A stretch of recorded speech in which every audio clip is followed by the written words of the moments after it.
Hi there. WhatsApp now allows another mobile device as a clone using the same account. Totally max 4 clones, so you can have 3 clones on desktops.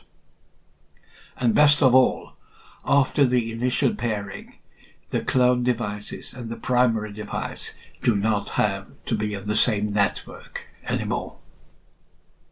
Unlike most people, I have my primary WhatsApp on a tablet.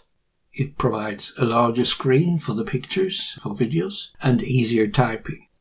I have just installed WhatsApp from the Play Store on the mobile phone. Open WhatsApp for the first time. English. Agree to continue.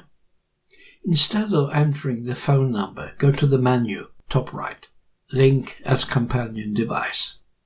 It displays a QR code. On the primary device, the tablet, tap the menu top right, tap Linked Devices. Tap Link a device and scan the QR code. Logging in, loading my chats on the companion phone, initializing. Here we are. We'll send a short message to Sandra from the phone. Sandra typing. Great, she says. Send her another message from the primary WhatsApp. Installing the companion on the phone allows me to use WhatsApp on the go without having my tablet with me, as long as I have Wi-Fi. Thank you for watching.